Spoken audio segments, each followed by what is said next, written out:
18th, 2022 edition of our CED Office Hour Live. This is brought to you through Central States University's Extension. And Ambrose on our team, Eric couldn't be with us here today, but we are part of the Community and Economic Development team, where we talk about and do all things CED. We commonly call it CED. And as always, I like to start off with just a general definition and premise on how we work in the CED space, and then I will introduce our esteemed guests, and we will continue the conversation.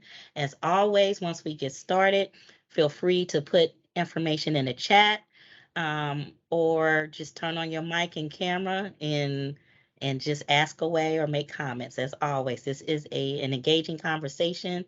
We're not doing death by PowerPoint today. So, to start off, community and economic development looks at the whole system of how we live, how we thrive, how we work, how we play, right? And how we navigate through all of those spaces and activities. So, on one end of CED work, that is the infrastructure, that's affordable housing, the development of public spaces, development of highways, community development, community planning, right? On the opposite end is the human capital development. So that's where you would have workforce development, like youth development, working with veterans, reentry, quality of life kind of programming, and all of those things. And then I say the connector between the two are the institutions. So the academia, the businesses, and organizations to help tie all that together. And as CED professionals, we look at things from many different standpoints. It's a very interdisciplinary type of field, and we look at that whole system. And then we say, okay, within our individual expertise and bandwidth, what part of that system do we see there's a gap? And then we start to plan and work with communities and businesses to address those needs that are identified in that gap and hopefully eradicate that gap. Another part of CED work is empowering others. So our job is not to be there 10, 20, 30 years in that same space. Our job is to help get it going, help you organize it. And once we're working with communities, we're empowering the communities to sustain it beyond our immediate time there. And then when you call us back, it might be for a new project, right? So that's kind of how we work. We work in this train the trainer mode, sharing of information, and just making a sustainable impact. So an example is there's a project I worked in 1992. It was 2 blocks on Main Street here in Cincinnati of just dilapidated buildings, high crime, drugs, everything you name was going in and out those vacant buildings. And I worked on a project when I was with the city of Cincinnati, and we worked with the owners to not only rehab the space, but to build up the residential parts of the buildings, because these were multi-use buildings, and then fix up and rent out and lease out the storefronts. And to this day, that is a viable neighborhood business district. And then we worked with the businesses to form, they call themselves Merchants on Main. Now it's all OTR, but that's kind of where that started. And 30 years later, I'm going past, and it's still a viable space. It still supports a lot of small businesses, and it has a great impact on the local economy. That's what we mean by impact. So it's not just the immediate work, but it's things that will last and sustain well beyond our time there. So in the series, part of the series that we've been focusing on over the last 6 weeks, we've been talking about urban agriculture and its impacts on the economy, on individuals, families, and the individual communities, and even the network between each other. So with that, Ambrose led the discussions last month where we focused on what is urban farming, what is urban agriculture, why is it needed, and then we segued into August talking about the how. So a couple weeks ago, we talked about the legacy, the continuation, succession planning, as you may say. And then last week, we had a couple more urban farmers on board, and they talked about ways that they got community buy-in, because when they started, They didn't have that community connection, but they have built that community connection. The communities that they exist in are very engaged and involved in the farming aspect, and they're breaking down food deserts, right? Um, so today, I brought Pastor Gene Ellington, who is also over CDC. He's been in community and economic development and business development. I won't say the number of years, but it's been a long time. He is well seasoned, right? And he knows his stuff.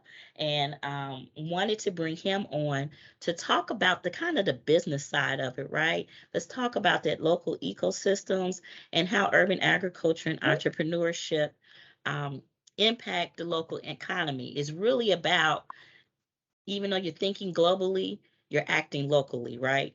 And so without further ado, I'm going to turn it over to Pastor Gene Ellington, and I'll let him kind of give a background on how you even got to this point. Because with all CED people, we come from all different angles and all different paths. It's not a straight path, and he has an interesting story. And then we'll get into some of the awesome things that he is doing on the community, local economy level here in Cincinnati. So, Gene, I will turn it over to you. Thank you, Amber.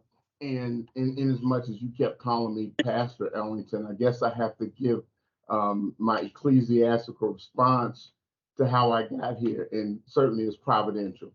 And before I go any further, I need to say, Gordon, it's been years since I've seen you, and it's good to see you. And Gordon is part of my eclectic background. My father owned a construction company, and Gordon used to do estimating for my dad's construction company. And so, I came from healthcare to consulting as economic inclusion and diversity consultant. And I tried to retire, and it didn't take. And so I was on the board of this organization called Community Economic Advancement Initiative. And we needed to an president for the organization. One we hired had transitioned out, and for a number of years it was. Okay, we're gonna have to wait for him to log back in. We just lost him. Um, so as he's logging in, I'll give you a little bit more history about Gene, and he can pick back up with the community development um, project that he's getting ready to tell you about. So, like he said, oh, he's coming in now. He started out in the healthcare industry, which is part of community development, community economic development, and now I'll let you pick back up where you got cut off. Go ahead. Yeah, I don't know who bounced, but I got bounced. So we created this community economic organization. The organization was created in response to what was given to the then chief of police, Jeff Blackwell, by the former city manager, to come up with a 90-day plan to curb crime. 90 days to fix a 30-year problem. We saw it as an opportunity to shift the focus from policing in order to be able to address concerns in our community to community economic development. What we see happening, even with the city, this.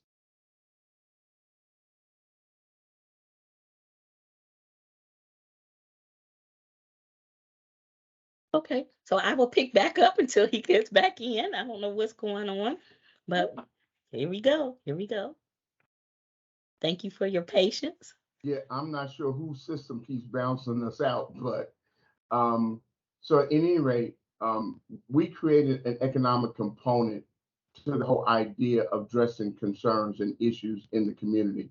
And part of our strategy is to help build businesses in the African American community.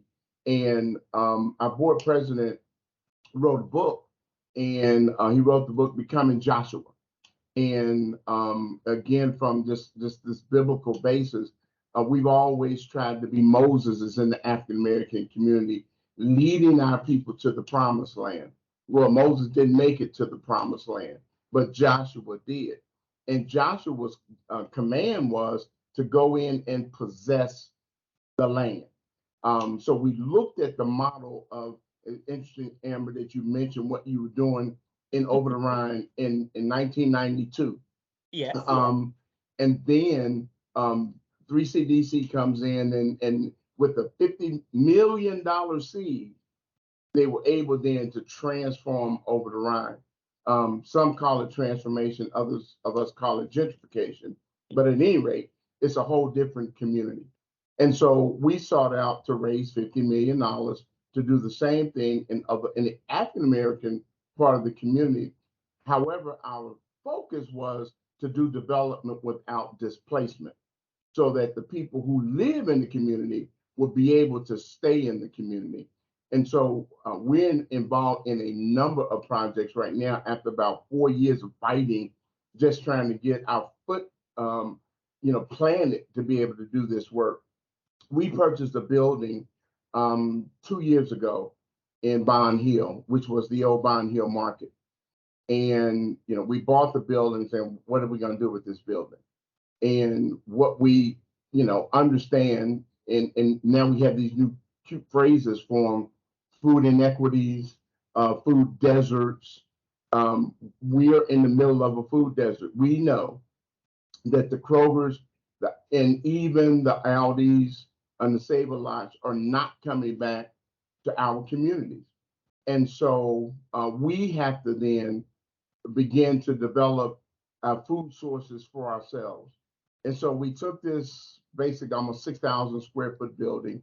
We put our offices in it, but we have about 5,000 square feet that we're developing now a grocery store. That grocery store will not only be a grocery store, but it'll also have an internet cafe, a coffee shop, and a commercial kitchen.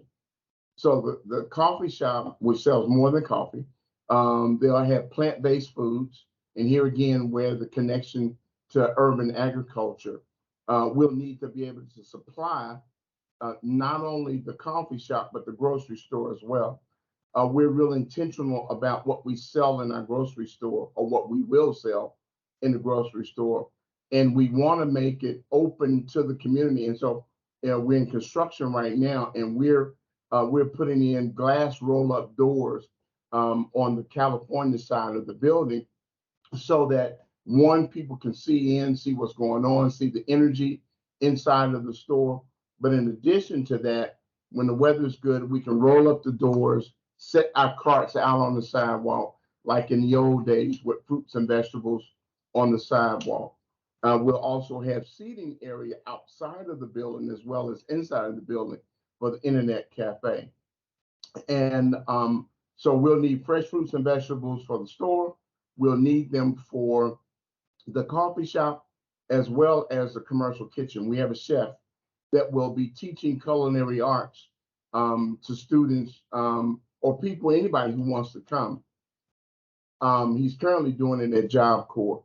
And when they're preparing food, those foods will be available for people who are in the internet cafe to purchase. So we're trying to create a destination in the middle of the hood where people can come to and be able to get fresh fruits and vegetables and other staples that they'll need. We will not sell alcohol or tobacco in the store. That's a health conscious decision, not necessarily a religious decision. It is a health conscious decision because we also need to keep people healthy. By doing this, we have created this coalition with other markets. There is Miser's Market in Price Hill, and they have already opened their store, and they have some very interesting concepts there. It's a little smaller than our store, but we've created this partnership, and collectively, between our two organizations and two other organizations, have successfully gotten the grant from Feeding America, about $250,000 grant to help us plan and develop our food sources in these various communities.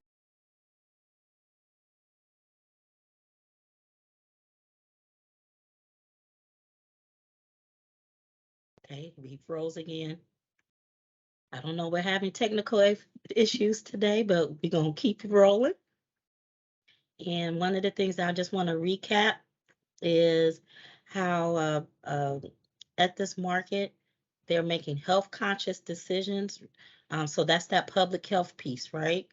Um, they are supporting small businesses, Yeah. the urban agriculture, even in the construction and revitalization of the building itself. They are focusing on local um, businesses and minority business enterprises. So every step of this process has been about engaging and informing the community. It's been about um, also supporting, small and minority owned businesses. And I just wanted to point that out as Gene has come back again. Oh, he froze. He's So yeah, freezing. so I don't know if it's on my end or your end. I don't know. It must be me. I'm the only one dropping Yeah, out. So but we're gonna one of the keep going. challenges in the hood, I guess. Yeah. But as Amber was saying, in our approach here is to put a black face on development. So we have been intentional about who we use in our development process. So we have African American architects, we have African American construction company, we have African American marketing company, we have African American sign company. Our attorneys African American. As I mentioned earlier, part of my role in this journey has been economic inclusion, and we've done I don't know, maybe $5 billion worth of construction projects here in Cincinnati to ensure that African Americans in particular have an opportunity to participate on those projects. I also have a company in Houston, and we're doing almost $6 billion for one organization, MD Anderson Cancer Center in Houston, Texas. And so inclusion and diversity is very much a part of our culture and very much a part of our mission, because we believe that if we're going to possess the land, first of all, it's going to require economics. And as we build our African American businesses, we build an economic structure for our community. Several years ago, the NAACP did a study that talks about how long money stays in certain cultures. In the Asian culture, I believe it's like 11 days. In the Jewish community, it might be like 8 days. In the African American community, it's 6 hours. And 6 hours because one, we don't have enough African American businesses by which where we can spend our money. And so our goal is to help build African American businesses so that people can make their money make sense. And our money makes sense, our dollars make sense when we spend money with people who are committed to our growth and development and not our demise. And so we are taking a holistic approach to how we do economic development. In a Go ahead, Amber. Can we pause 1 minute? Can we back up just a little bit? Because Uh-huh. there's a question about inclusion. Where are we referring to which population?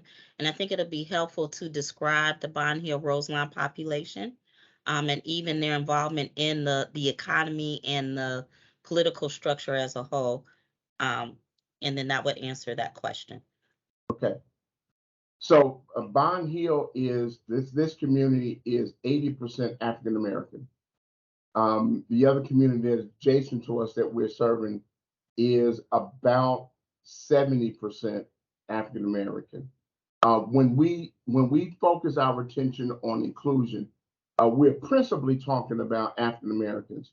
However, because of our organization being literally a faith-based organization, um, we don't intend for inclusion to be at the overt exclusion of other people as well. And so, but the population that we're served is principally African American. Okay. Did I answer that question? Did I answer your question, Miss Christine? She's from here, and she currently lives in Dayton. And actually, it's not at Swift and Common slash Jordan's Crossing slash whatever they're gonna call it next. It's actually the market is on California off of Reading Road. So it's part of the Bond Hill Neighborhood Business District corridor. And so we are also partnering with the Port Authority on two other projects, one in Bond Hill and the other one um, is in Roseline. And Christine, I'll get back to your question. I saw it pop up about disabled. Absolutely. Disabled people, we're certainly, we're making sure that our store is ADA compliant.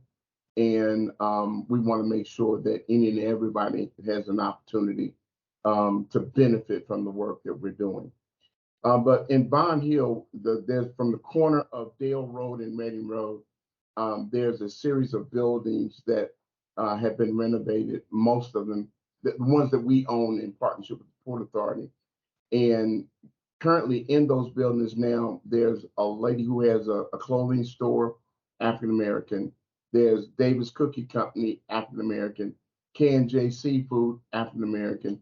And Drip Coffee is going, our competitors will be going on the corner of Dale and Reading Road. I say competitors in jest because we're really not competing with one another. We're the only population that believes we can only have one of one kind, and that's certainly not the case. The other property we own with the port is in Roseline on the corner section of Reading Road, which is not yet being developed because there's some environmental issues. They want to do mixed use, and EPA is saying no until you do a lot of cleanup of the soil there. The other thing I want to mention is with respect to the grocery store, is that there's another store being opened by Tanel Bryant in Avondale. And, Avondale is about, I don't know, 2 miles away from Bond Hill from where we are. And we've agreed to partner and not to see each other as competition, as if we could accommodate. Listen, a Kroger's in this location could not support itself just by the people that are in Bond Hill. So, certainly we're going to need to be able to, and we're not going to have that kind of capacity. But the interesting thing is Tanel also owns a butcher shop in Findlay Market. So our store will have meat. So we'll be purchasing our meat from him, as well as there's another gentleman by the name of Michael Jett who works with Black farmers in this area. And he's actually a consultant for Kroger's. He used to work for Kroger's. And he makes these connections of being able to use or be able to buy products from these African American farmers. And so we're really excited about what we're going to be able to do with respect to urban agriculture as well as entrepreneurship as well. Our latest entrepreneur program, and I'm going to stop talking so people can ask questions.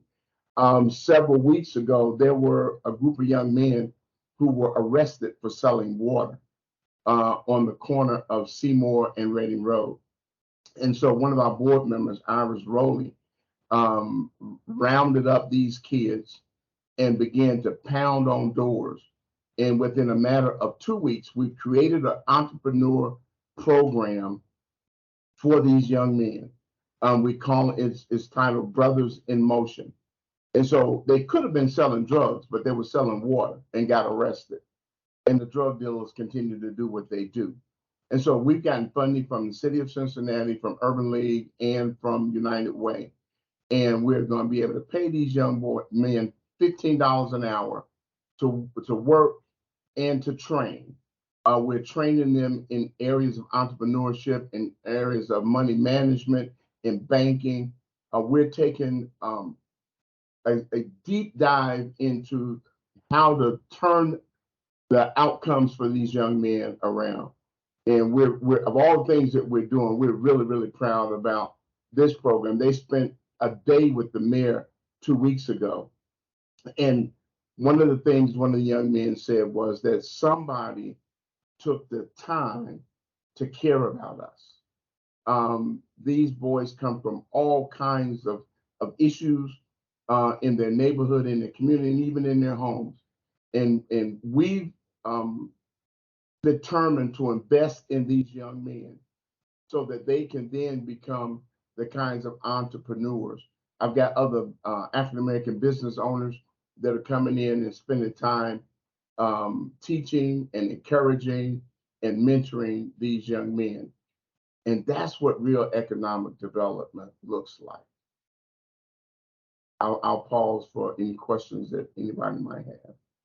Can you also speak on some of just the general um, economic inclusion work that you've done leading up to that? I would like them to know kind of your expertise in that area, as well as with the business development, because you're throwing that out. I know, but our audience doesn't know how much work and effort you put into trying to change that environment here in Cincinnati. So for the past 20, 21 years, my consulting firm has been hired by the owners of major construction projects. For example, the banks was one of our major projects, both for the city and the county that built the infrastructure and for the developer that built the buildings on top of the infrastructure. We've done Queen City Tower, the largest building here in Cincinnati. I think it's 42 stories. Princeton City Schools, Cincinnati Public Schools, all the Mercy Health building projects for about a 7 or 8 year period of time. So we've done a lot of major construction projects. Union Terminal, which was is a major project here. I'm gonna pause you real quick. Okay. Okay, so when he talks about the bank's development, that is all of the riverfront development between the Bengal Stadium and the Red Stadium. It's about 28 blocks plus park area that he's referring to. So it's no small feat. Yeah. And so, and when we say the banks, a lot of people think financial institution, but it's actually the banks of the Ohio River. Yes. And that what made that project, so it was $1 billion project.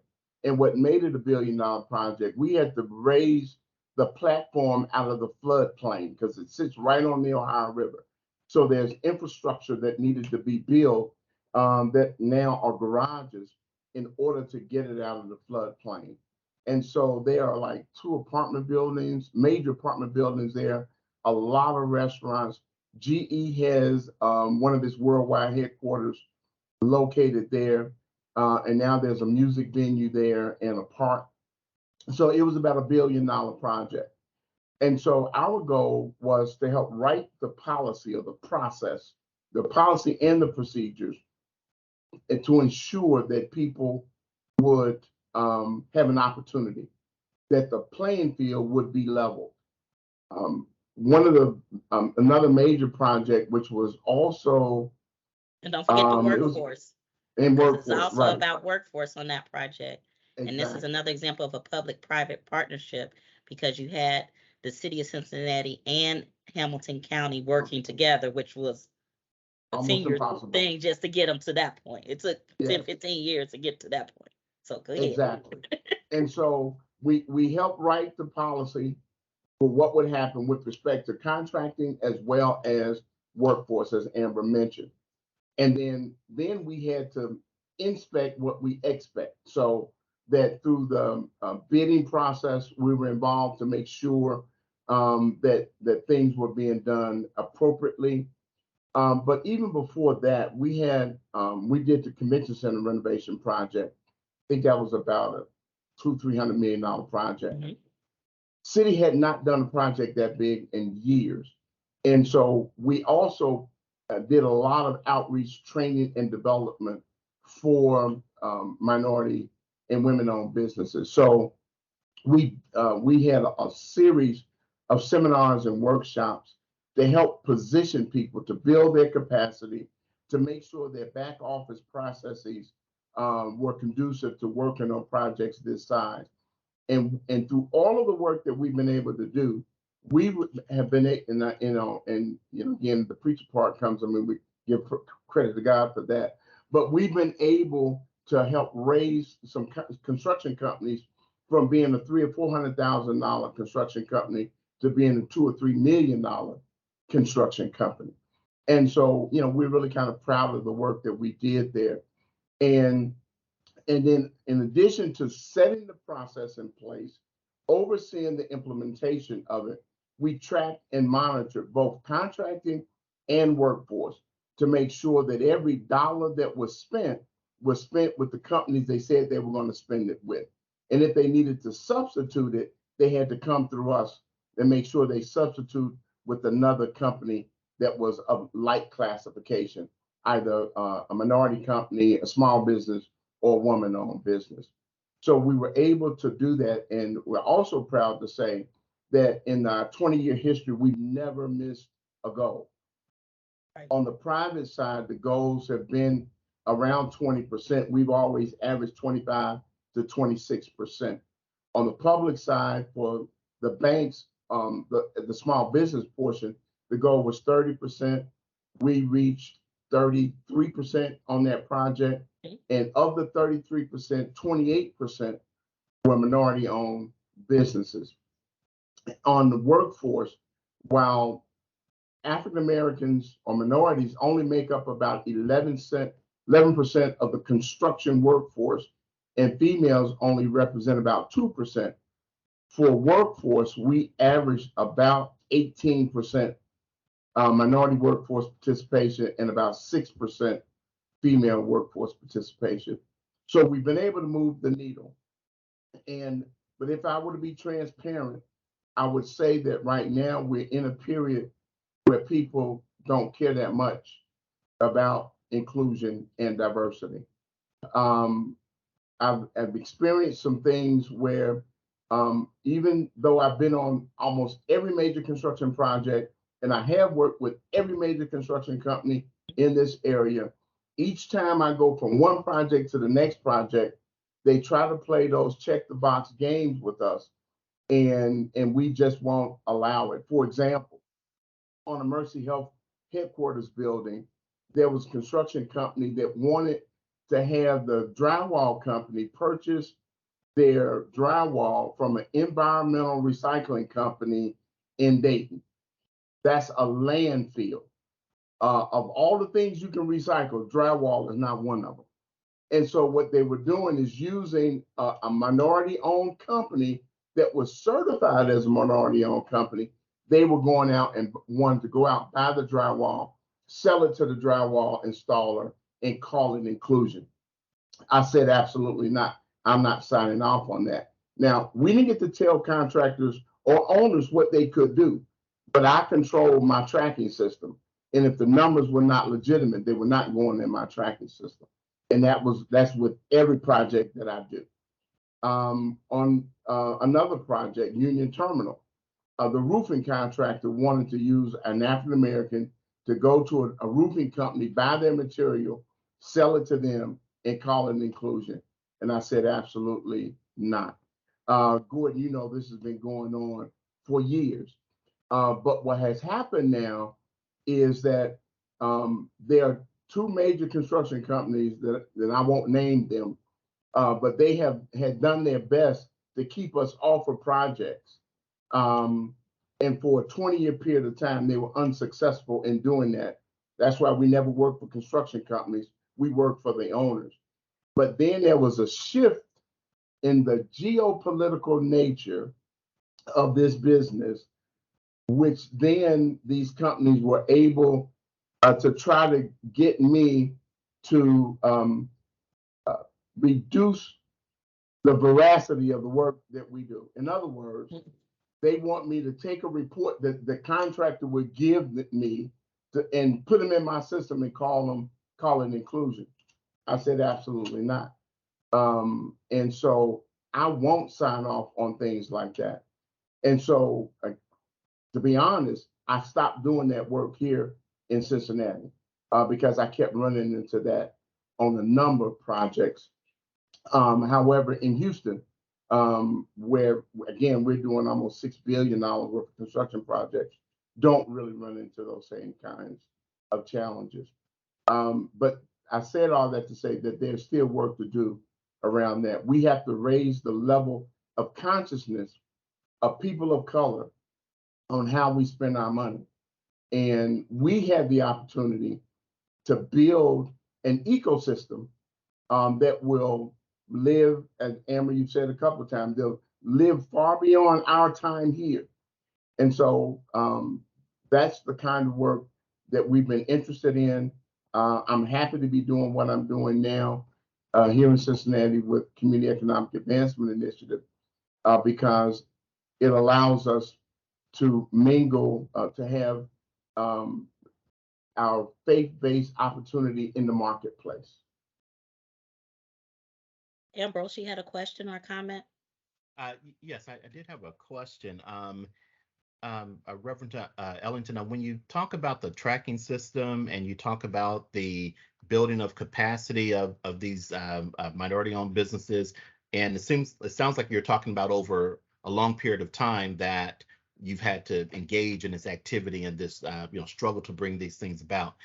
A question I have is how, especially since you have the tracking system, how are there a lot, or do you have a number of how many minority-owned or Black-owned businesses have been had their capacity increased to where they can compete and get into this kind of work, or is it just a small group of minority-owned businesses that are getting this piece of the pie? So let me try and hopefully give you some context. There are only about 5 African American owned construction companies in the city of Cincinnati that can perform work above $5 million. 5 of them.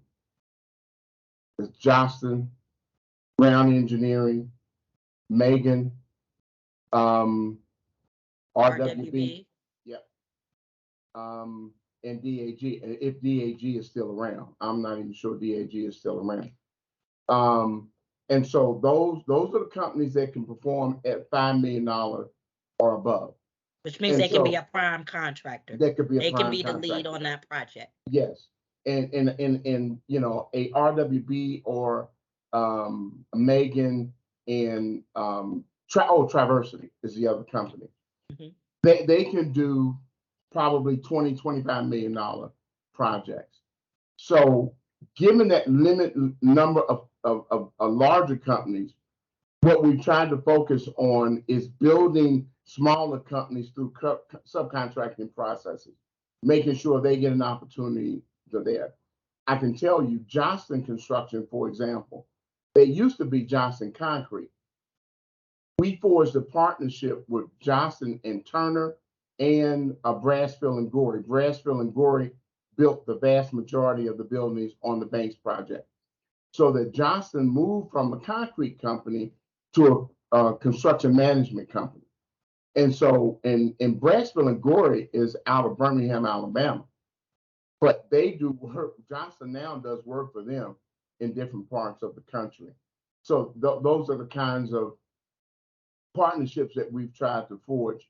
Brown Engineering and Construction have been able to grow as a result of that. Traversity, again, it grew out of Messer's response to diversity, and Messer owned a third of that company.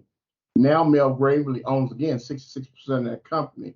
However, probably 80% of the work that Mel Gravely does now has nothing to do with Messer at all.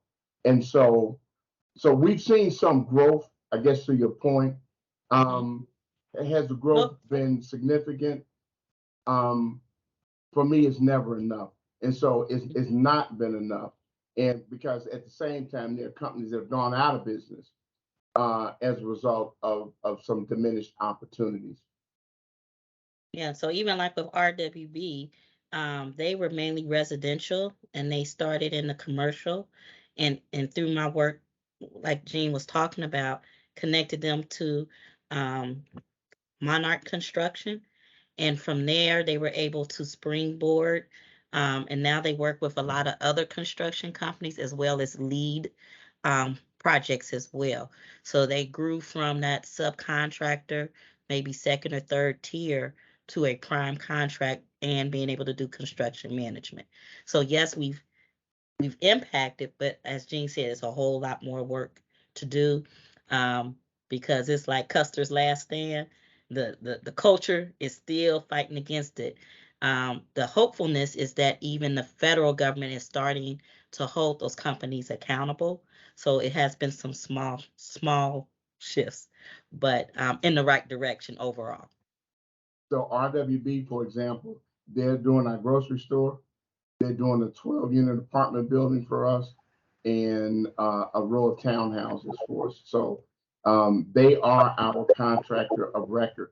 Now, obviously, with the relationships that we have, we can have a number of different contractors doing work, but we're on a mission here and we want to grow them so that they can help grow others. And the reason them in particular is because Rodrigo Williams, who owns RWB, did a construction training program a few years ago.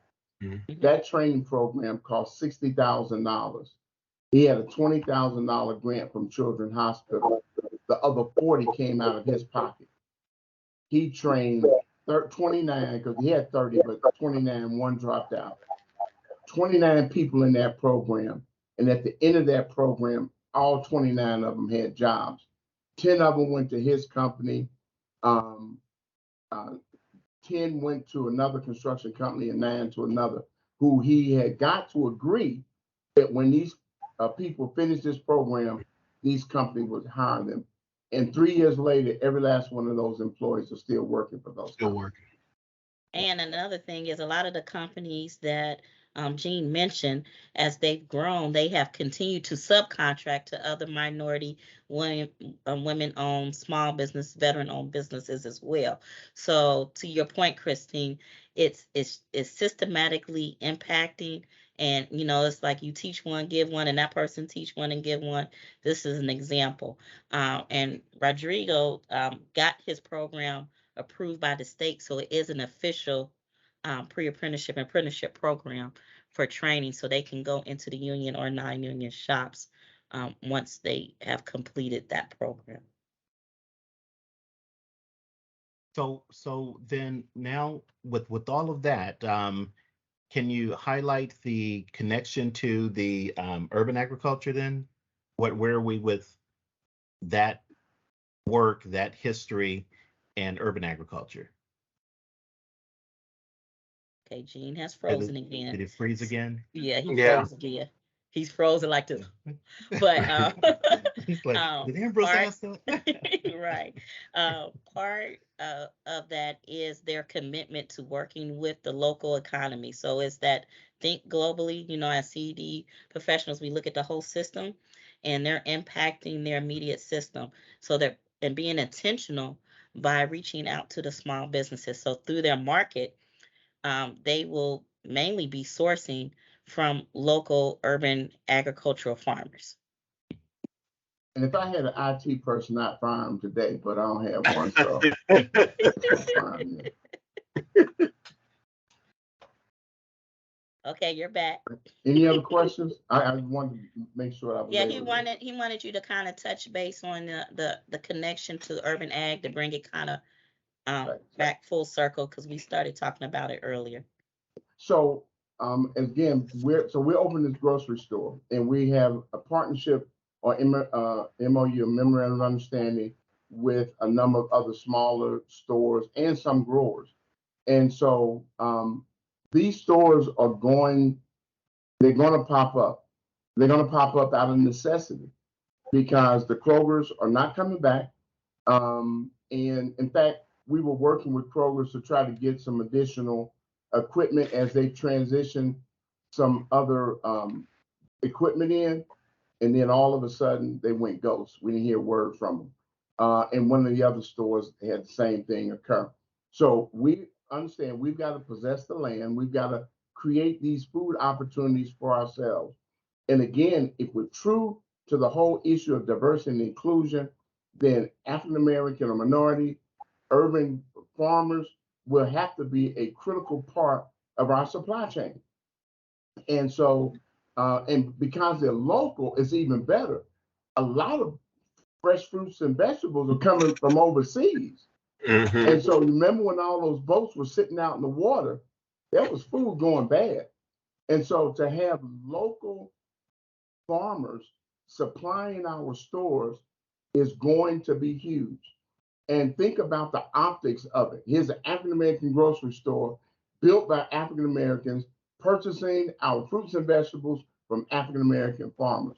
It sends a message to our community that we can do it, that we can provide the things that we need to sustain and grow our families. And we just have to believe in ourselves to be able to do it and support one another in order to make it happen. Right. And Our sort of ice is just as cold as other folks' ice. Right. I'm sorry. and I think sort of along that line, from what we've seen during these sessions off CED Office Hour Live,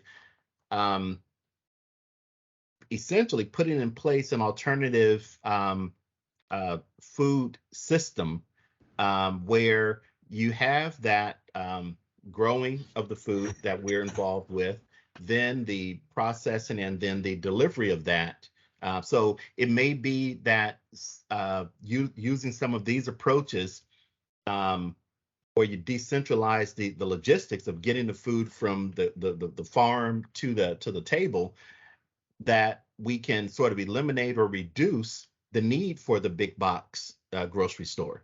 Since we say that the chains aren't coming back, then we have to look at, well, what are some alternative formats, to do that. And looking at some of the projects that folks are working on, I think that putting some of that infrastructure in place in a sustainable fashion would be the move to make. Right now they sounds like they have some grants and things that are supporting them, but to put that in place where it's sustainable, I think can really address this need. Right. Gordon has his hands up, and that's why you're right. The our being able to warehouse food and be able to distribute it and be able to do it in real time and be able to do it in our own time will be significant. And so the more we're able, and by doing it not as a co-op necessarily, but Right. in collaboration with other stores, we can help these farmers grow even more. Right. And that's significant about your partnership with Miss Bryant and her husband, who own the only African American owned butcher shop in Findlay Market, right? Now Findlay Market is over 100 and something years old, and it's a place of many multi-generation families that own that run the different stands.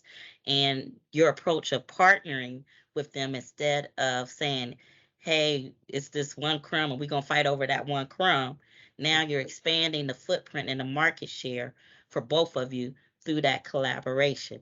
So I think that is very, very important. One of the questions in the Gordon, oh, go ahead, Gordon. I'm sorry. Go ahead. And Okay. then I'll get to the chat questions. No problem. Two of the issues or two of the entities to look at to answer Ambrose's question is the National Black Food Alliance and BUGS, which is Black Urban Gardeners Society. And both of those organizations are currently working together to create the urban gardeners or the urban produce functions, so that we as a people no longer have to depend upon the industrial food system that's here in the United States. And what has happened in, maybe 12 years is BUGS, I believe, has a membership of 45,000 growers, urban growers. If you add that to the Black farmers out here, and BUGS is growing exponentially every year. If you add that to the Black farmers, we can sustain our communities probably within 5 years. We will be able to sustain our communities with our foods. And, and it would be fresh food, whether it's fresh meat, fresh dairy, or fresh produce.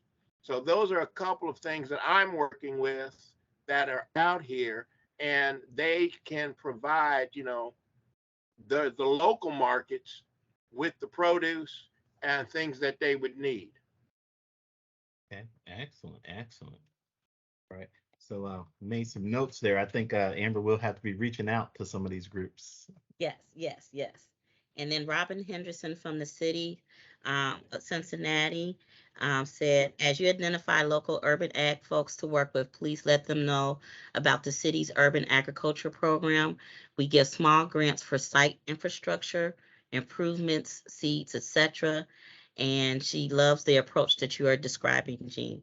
So if you miss it in this chat, you all can, I'm in contact with Robin as well. I can also email you guys directly her information.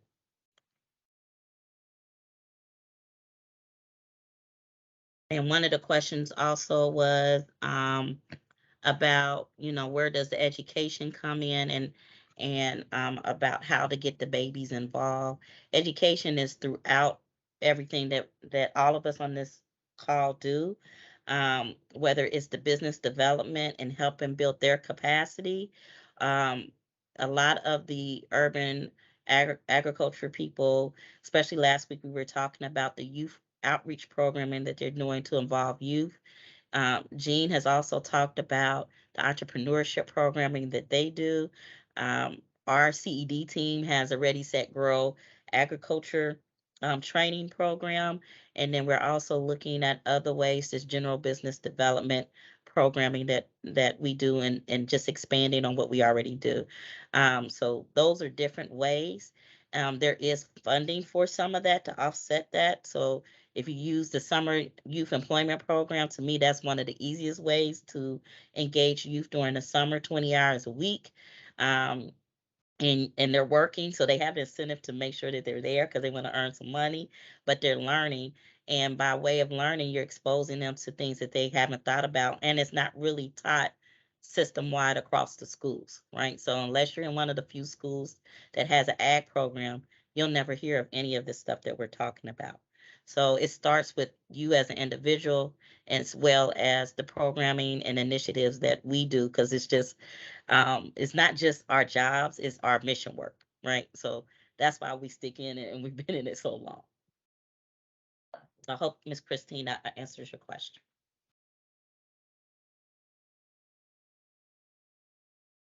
I think that was. So, yep. So, Gordon, you had another question? Or you just forgot to, or statement? No, I was answering some questions. They were asking if they were organic, and I'm like, they have both organic and non-organic growers, and they also have youth programs. And then if you're looking for seeds, Ujama, uh, Ujama Seed Farm Alliance has a free seed program. So if you go to Steam Onward, they will direct you to the seed catalog for Ujama. Ujama is the first Black-owned, Black-operated seed company, major seed company in the United States. They opened up in January of this year. So they sell Black seeds. And somebody's like, what's Black seeds? They sell the food that Black people and Hispanic people eat. And Amber, again, I think it's important for us to recognize the impact of our health in every aspect of our life. If we're not healthy, then we will never be able to achieve the kinds of things that we need to do economically, spiritually, and any other way. When I was in healthcare, we talked about a holistic approach to healthcare. So if you can go see the doctor, but you don't have enough money to get your prescription filled, going to the doctor then does you no good. And so our healthcare has always been reactive instead of proactive. And one of the ways to become proactive, and for me as this Southern boy who grew up on greens, macaroni and cheese, yams, and all of those kinds of things, we have to find better ways to eat healthy. And having healthy food choices available in our community is significant. There are two Krogers within 5 minutes of where I live in Liberty Township. 2 Krogers. And everybody lives where I live, has the ability and the means to be able to get to that Kroger. But if a Kroger is 2 miles from the urban core and people don't have transportation, how do they get there? And so they end up going to these little corner markets that sell food that's not healthy and is overpriced. And so then we end up having an unhealthy lifestyle. So we need to be able to provide healthy food choices that are accessible and affordable to people in our community. And that's the work that I think, urban agriculture and entrepreneurship, that's the challenge in front of us. And I think we just have to do it.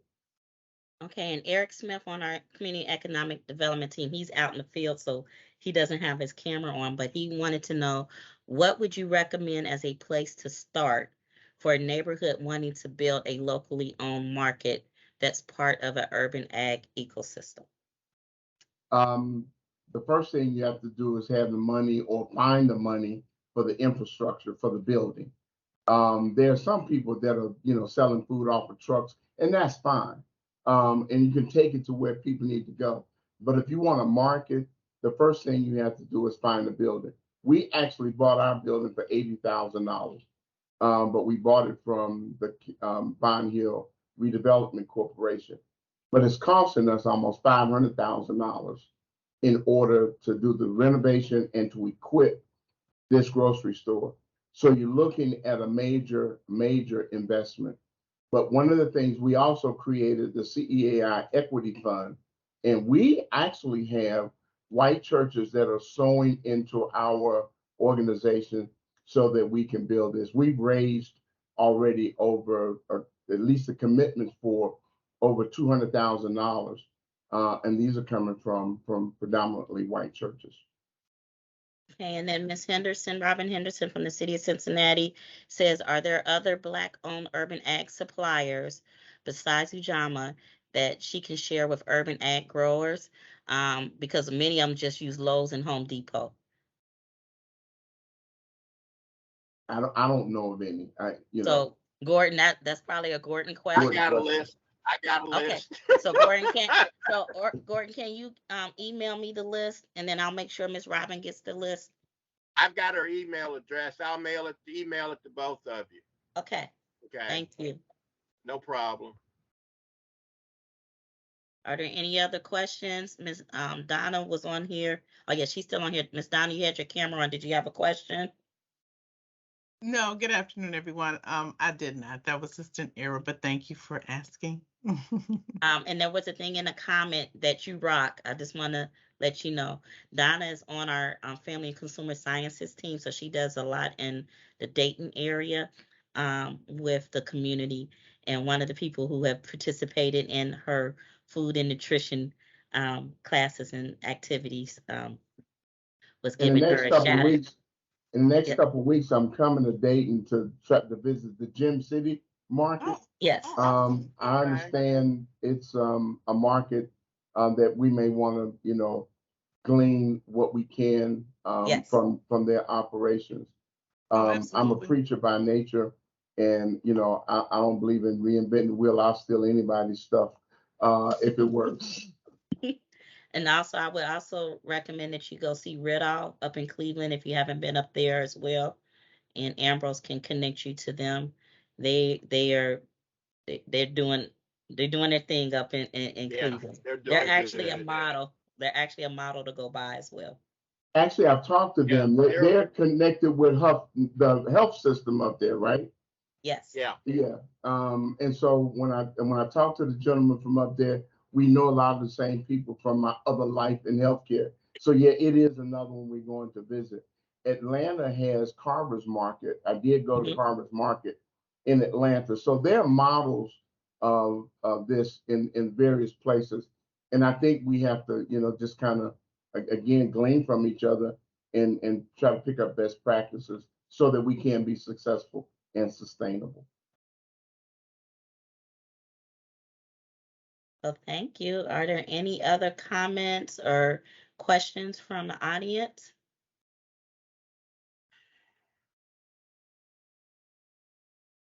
And Gordon, do you have any closeout comments? We're gonna let you bring it home, Gene, so you're last. No,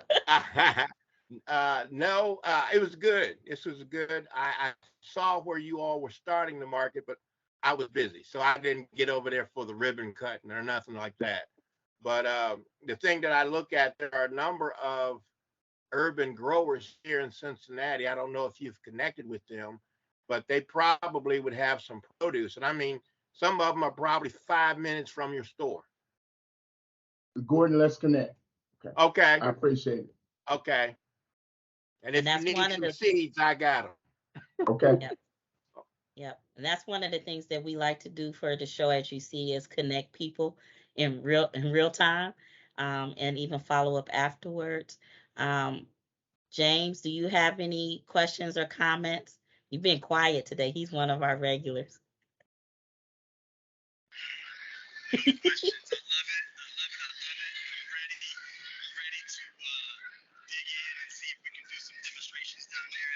Okay. Okay. Okay, so I'll make sure I give you Gene's information as well. So James is on our CSU team. He's on the Family and Consumer Sciences. So he does a lot of programming that would probably be good for you to do some outreach or things that you might want to do workshops for the community. So I'll make sure that I connect you guys as well. That's not Attorney James Keys, is it? No, he's in Okay. Dayton. Okay. Yeah, he's in Dayton. I asked him, was he related when I first met him too.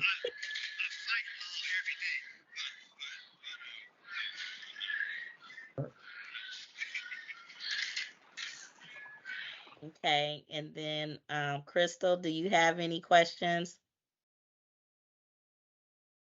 No questions, but I did want to thank you all at least as much as possible. I was driving, so I was a little bit late, but thank you all so much. This has just been a wealth of information, and just especially with understanding more about what's happening in the local Cincinnati area. So I just wanted to just say thank you for this. Okay, and Ambrose? All that I want to thank you all. Well, thank you, Reverend Ellington, and all the guests today. But I just think that we're at a time where we will have to and need to work together. These different elements: the university, cooperative extension, the community at different levels, public, private, and put together this alternative system. It's going to disrupt things, but that is what's needed. And we're just going to have to do it. And I think we have the folks, we're starting to get the right folks in the room to start gelling some of that together. And I think we're going to do some, positive and disruptive things here in Ohio that can be modeled elsewhere. So thank you. And then for me, I just want to make a couple announcements real quick. Next week, we're going to shift gears. We're going to be focusing on some non-traditional ways to support your business as far as your workforce. So we'll have the Ohio Bureau of Workers' Comp. We'll have the Montgomery County Office of Reentry, as well as the Ohio Department of Transportation. During COVID, they've created some additional workforce development programming and or supportive programming. And so we want to talk about that. No matter what size your business are, all of that applies. Also want to let you know that on campus, and as around the 9th of September, I believe, at Central State University, will be hosting the Black Farmers Conference. So hope that all of you all attend that. It's free. So you just need to register, and everybody in attendance today, I'll send you all the registration link as well. And then next month, Eric will be leading our September series, and he'll be focusing on community development, but using Gene, the ABCD model, right?